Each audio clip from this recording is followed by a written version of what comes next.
Sir வணக்கம். Illusion, டெலியூஷனுக்குள்ள difference பத்தி கொஞ்சம் சொல்லுங்க சார். மேடம், அதாவது இல்லூஷனுக்கும் டெலியூஷனுக்கும் வித்தியாசம் என்னன்னு கேட்குறீங்க. இது ஒரு நல்ல கேள்வி. இல்லூஷனுங்கிறது என்னன்னா, மிஸ் இன்டர்பிரிட்டேஷன் ஆஃப் ஆப்ஜெக்ட். அதாவது எடுத்துக்கிட்டிங்கன்னா, ஒரு பொருளை வந்து நம்ம தப்பாக புரிஞ்சுக்கிறது.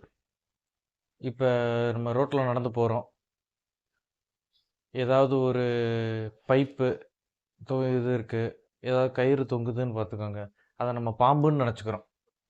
இது பேர் வந்து illusion, misinterpretation of the object.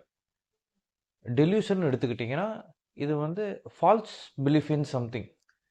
அதாவது ஒரு இதை நம்ம தப்பாக புரிஞ்சுக்கிறது. ஃபார் எக்ஸாம்பிள், நம்மளை பற்றி யாரோ தப்பாக பேசுகிறாங்க, நம்மளை பற்றி தான் எல்லாம் வெளியில் பேசிக்கிட்டு இருக்காங்க, 4 பேர் கூட்டமாக இருந்தாங்கன்னா நம்மளை பற்றி தான் பேசுகிறாங்க. டெலியூஷன் ஆஃப் ரெஃபரன்ஸ் அப்படின்னு சொல்லுவோம். அவங்க உண்மையிலே வேறு ஏதோ ஒரு டாப்பிக்கை பேசிக்கிட்டு இருப்பாங்க, பட் நம்மளை பற்றி தான் பேசுகிறாங்க. அது மாதிரி நமக்கு யாரோ கெடுதல் பண்ணுறாங்க, சதி பண்ணுறாங்க. இது பேர் டெலியூஷன் ஆஃப் பெர்சிக்யூஷன்.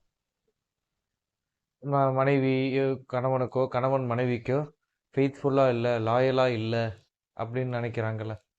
என் மனைவி வந்து சரியில்லை அப்படின்னு கணவன் நினைக்கிறது வந்து பார்த்தீங்கன்னா டெலியூஷன் ஆஃப் இன்ஃபெடலிட்டி இப்படின்னு சொல்லக்கூடியது. இந்த மாதிரி டெலியூஷன்லாம் நிறையா ஒரு 7-8 வெரைட்டி கிட்ட இருக்குது. கிராண்டியாஸ் டெலியூஷன் சொல்லுவோம். நான் தான் கடவுள், ஜெராக்ஸ் தெய்வம், நான் நினச்சா மழை பெய்ய வைக்க முடியும் அப்படின்ற மாதிரி சொல்லுவாங்க. இது வந்து பார்த்தீங்கன்னா ஒவ்வொரு டிசீஸ் கண்டிஷனில் ஒவ்வொரு விதமாக வந்து டெலியூஷனும், நான் சொன்ன அந்த இல்லூஷனும், இது மாதிரி வந்து நம்ம போகிற காலத்தில் கொஞ்சம் டீட்டெயிலாக பார்ப்போம். தேங்க்யூ.